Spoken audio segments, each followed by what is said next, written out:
Hello guys, Tiltrada here. So it has been a while since I posted a video. So today I'm going to talk about a few things. So let's say you're trading maybe even and odd. You're trading maybe even and odd. So if you're trading even and odd, mostly we use maybe we're trading even. For example, in this case you're trading even. So most of the time your entry point is an odd number. Your entry point actually should be an odd number. And what I see most people usually do, they take like 3, 4, or 5 numbers as their entry point. So they wait for, if they're trading even, they wait for 5 even numbers to appear before they can trade actually odd.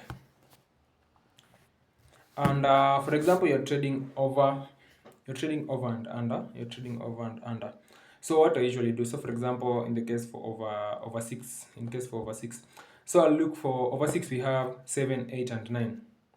Those are the winning numbers: 7, 8, and 9. So we have two odd numbers. We have two odd numbers.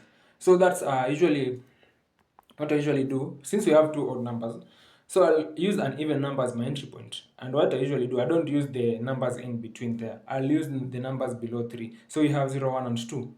Those will be my actually entry points.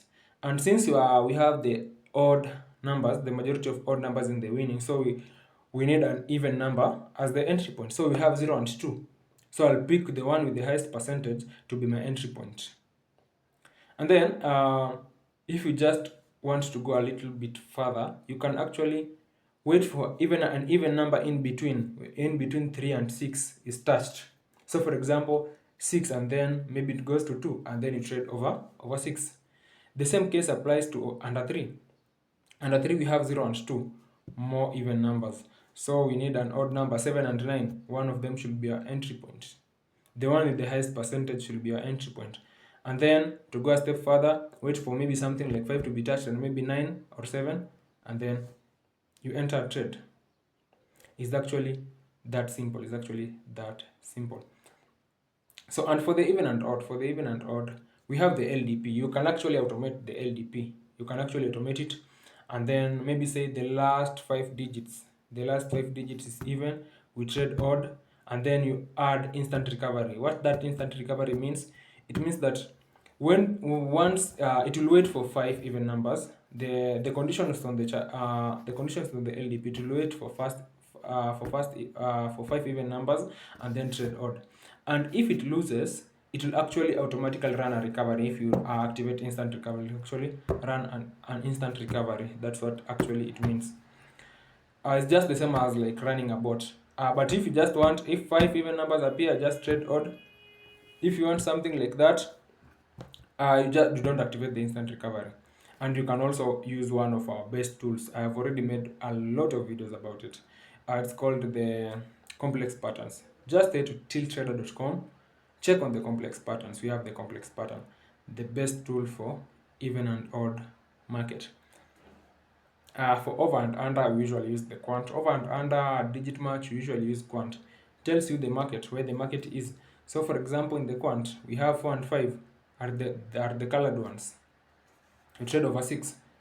1 and 2 colored ones, you trade under 3. So with those added conditions, make everything very simple. And for example, you're trading over 6, go to circle occurrence. Make sure the circle has 25% or more.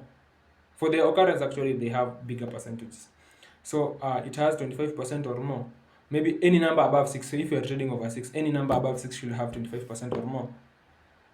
And maybe once that percentage drops, if that percentage drops and then your entry point is hit, you can just still run the auto trader. We usually use the auto trader. The auto trader is just like a bot. It's like a bot. You actually just configure it. You'll go set the market you want, enter the stop loss, enter the take profit, and the martingale and everything. It's just like some form of a default bot where you can even add the entry point and instant recovery and many other things. So I think that's all for today and for this video. And I know you guys have been asking for physical classes. We'll be having physical classes next month. We'll having physical classes next month. I think it was date 5. I think it has been moved maybe to the end of the month. I think the last week of the month. So I'll once I confirm, I'll actually tell you guys. Anyway, guys, see you in the next video.